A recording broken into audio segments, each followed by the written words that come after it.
कानपुर कांड के 32 घंटे बाद भी पुलिस के हाथ खाली क्यों हैं? इस सवाल का जवाब कब और कौन देगा? विकास दुबे को जमीन निगल गई या फिर आसमान खा गया? यह भी एक महत्वपूर्ण सवाल है।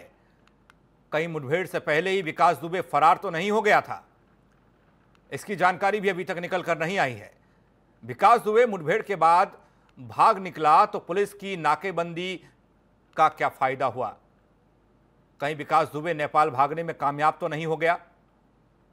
जिसकी आशंका सबसे ज्यादा जताई जा रही है कि विकास दुबे नाम का यह हिस्ट्री सीटर, यह अपराधी नेपाल तो नहीं भाग गया।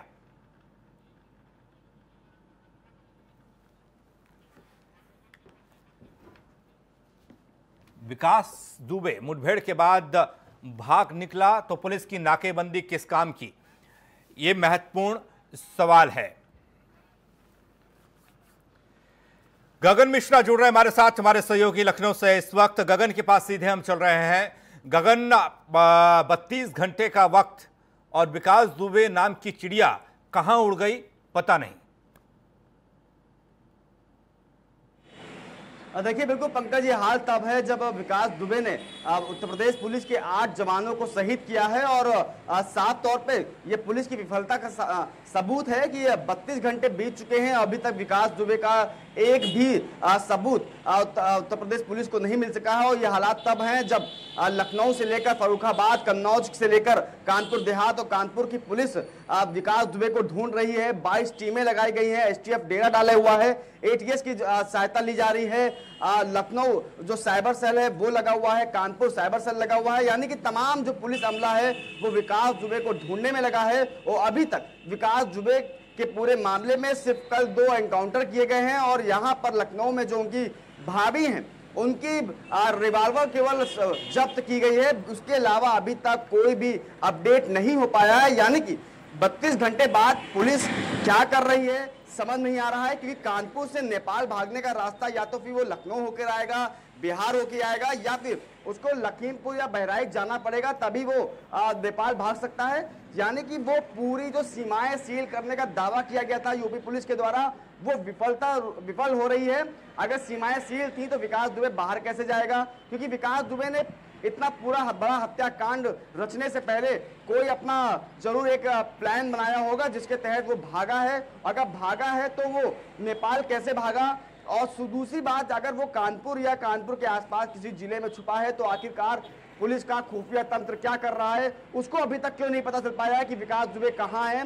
विकास दुबे के साथियों का हालांकि करीब 350 मोबाइल फोन सर्विलांस लगाए गए हैं, जिसमें फर्रुखाबाद के एक बड़े नेता भी हैं, उनका सर्विलांस लगाया गया है। विकास दुबे के जो भाई है उसका भी फोन सर्विलांस पे है। लेकिन 30 घंटे का बाद भी सबसे बड़ा सवाल कि आखिरकार विकास दुबे है कहाँ।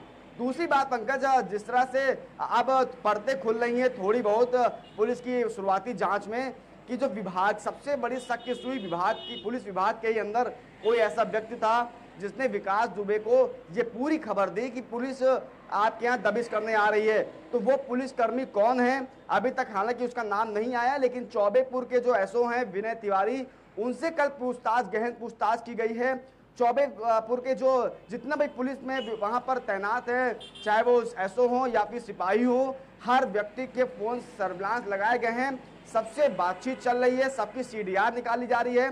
और कुछ माना जा रहा है कि एक आध सबूत एसटीएफ को मिले हैं कि कोई एक चौबेपुर पुलिस का विभाग का एक व्यक्ति विकास दुबे के संपर्क में था और विकास दुबे के कुछ और साथी थे उनके संपर्क में था। फिलहाल ये नाम नहीं आ पाया है सामने। ये जरूर है कि सीडीआर से बड़े खुलासे हो सकते हैं, लेकिन अभी भी वही सवाल कि आखिरकार विकास दुबे कहाँ हैं, क्योंकि एडीजी, एलओ, आईजी, एसटीएफ, 22 टीमें पुलिस की, एसटीएफ की टीम सब कानपुर में डेरा डाले हुए हैं और नतीजा सिफर है कि विकास दुबे को अभी तक ढूंढ नहीं पाए हैं। विकास दुबे क्या 35 लोग के खिलाफ एफआईआर दर्ज हुई है, उन 35 लोग में एक भी व्यक्ति का नाम, एक भी व्यक्ति के बारे में अभी यूपी पुलिस के पास कोई भी जानकारी नहीं है कि वो आखिरकार वो व्यक्ति कहाँ गए, क्योंकि सबके नंबर लगभग सर्विलांस लगाए हैं। फिलहाल अभी कोई भी सफलता नहीं मिल सकी है।